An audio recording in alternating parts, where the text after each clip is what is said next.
कभी सोचा है कि हम जो भी फैसले लेते हैं, क्या वो सच में हमारे अपने होते हैं?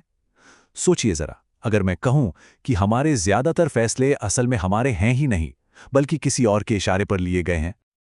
अब ये सवाल शायद थोड़ा अजीब लगे, पर आज हम इसी राज से पर्दा उठाएंगे। जब भी हम किसी चीज के लिए हाँ कहते हैं, चाहे वो कोई सामान खरीदना हो, किसी को पसंद करना हो या किसी बात पर यकीन करना हो, उसके पीछे हमारे दिमाग में कुछ खास बातें चल रही होती हैं। और मजे की बात यह है कि हमें उनके बारे में पता भी नहीं होता। जी हाँ, ये इंजीनियर्ड होते हैं। मतलब बड़ी चालाकी से हमारे दिमाग में डाले जाते हैं। और इसी राज का खुलासा एक बहुत ही मशहूर किताब करती है, जिसका नाम है इन्फ्लुएंस, द साइकोलॉजी ऑफ परसुएजन। इस किताब के जो लेखक हैं डॉक्टर रॉबर्ट सियाल्डिनी, उन्होंने 3 साल तक एक जासूस की तरह अलग अलग कंपनियों में काम किया, बस ये समझने के लिए कि आखिर लोगों से हाँ कहलवाने का राज क्या है। और उनकी खोज ने आज की मार्केटिंग की दुनिया को हमेशा के लिए बदल कर रख दिया। तो सियाल्डिनी ने प्रभाव के 6 ऐसे नियम बताए हैं जो हमारे फैसलों को चुपके से कंट्रोल करते हैं। तो चलिए आज एक एक करके इन सभी को समझते हैं। चलिए शुरुआत करते हैं उन 2 नियमों से जो हमें सामाजिक तौर पर एक दूसरे से जोड़ते हैं। पहला नियम है लेन देन का, या जिसे रेसिप्रोसिटी कहते हैं। यह हम इंसानों का, आप कह सकते हैं, एक बेसिक स्वभाव है कि अगर कोई हमारे लिए कुछ करता है तो हम उसका एहसान चुकाना चाहते हैं। जैसे जब कोई दुकान आपको मुफ्त में कुछ चखने को देती है तो कहीं ना कहीं उसे खरीदने का एक हल्का सा दबाव बनी जाता है। इसका एक बहुत ही कमाल का उदाहरण है। एक स्टडी में पाया गया कि जब वेटर बिल के साथ सिर्फ 1 मिनट देते थे तो उन्हें सामान्य टिप मिलती थी, लेकिन जब उन्होंने 2 मिनट दिए और कहा यह सिर्फ आपके लिए है, तो उनकी टिप पता है कितनी? पूरे 23% बढ़ गई। देखा, एक छोटे से तोहफे का कितना बड़ा असर होता है। चलिए अब आते हैं दूसरे नियम पर, और ये तो बहुत सीधा साधा है। हम उन लोगों की बात ज्यादा मानते हैं जिन्हें हम पसंद करते हैं। सोचिए, क्या हम कभी किसी ऐसे इंसान से कुछ खरीदना पसंद करेंगे जो हमें पसंद नहीं? शायद नहीं। तो सवाल उठता है कि कोई हमें पसंद क्यों करने लगता है? इसकी 3 मुख्य वजह हैं। पहली, जब हमें लगता है कि कोई हमारी तरह ही है। दूसरी, जब कोई हमारी सच्ची तारीफ करता है। और तीसरी, जब कोई मुश्किल में हमारा साथ देता है और हमें लगता है कि वो हमारी तरफ है। अब बात करते हैं अगले 2 नियमों की।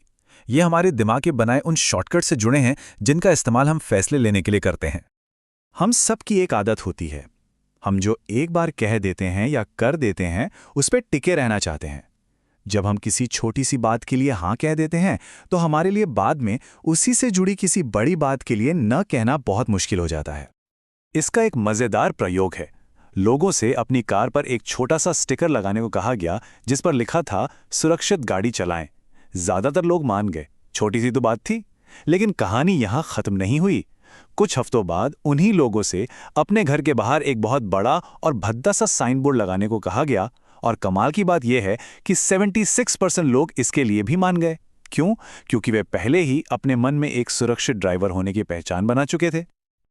अच्छा, जब भी हम कंफ्यूज होते हैं, समझ नहीं आता कि क्या करें, तो हम क्या करते हैं?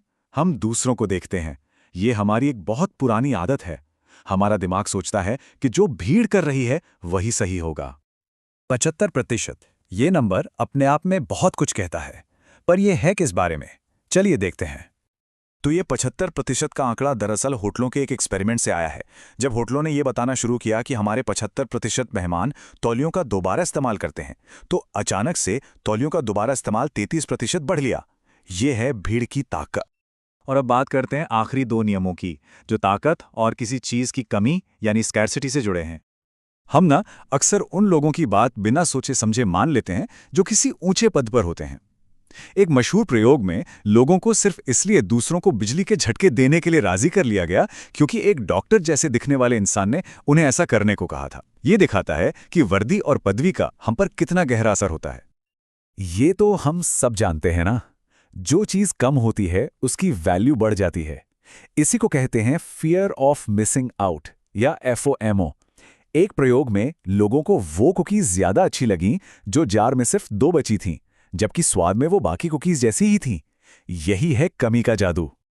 अच्छा, सियाल्डिनी ने बाद में एक और 7वां नियम भी इसमें जोड़ा, एकता यानी यूनिटी। इसका मतलब है कि हम उन लोगों को तुरंत हाँ कह देते हैं जिन्हें हम अपना समझते हैं, हमारा समूह, हमारा परिवार, हमारी टीम। जब कोई कहता है हम इसमें एक साथ हैं, तो हमारा दिमाग तुरंत मान जाता है। तो क्या इन सभी नियमों का मतलब सिर्फ दूसरों को अपनी बातों में फंसाना है? नहीं, बिल्कुल नहीं। तो यहाँ सबसे जरूरी बात यह समझनी है कि इन नियमों को जानना किसी को मैनिपुलेट करने के लिए नहीं है। नहीं, ये जागरूकता के लिए है। क्योंकि अगर हम इन नियमों को नहीं समझेंगे तो कोई और हमेशा इनका इस्तेमाल हम पर करता रहेगा। इन नियमों का इस्तेमाल अच्छे कामों के लिए भी किया जा सकता है। लेन देन से भरोसा बनाया जा सकता है। अपनी बातों पर टिककर अच्छी आदतें बनाई जा सकती हैं। पसंद किए जाने से रिश्ते बनते हैं, अधिकार से सम्मान मिलता है और अपनी खासियत से अपनी कीमत बढ़ती है। दुनिया के महान नेता, कम्युनिकेटर और उद्यमी इसी तरह आगे बढ़ते हैं। वे इन सिद्धांतों को ईमानदारी से इस्तेमाल करते हैं। तो अब जब ये सारे सिद्धांत हमारे सामने हैं, सवाल ये उठता है कि इनका उपयोग कैसे किया जाएगा, और इसका जवाब अब हम पर निर्भर करता है।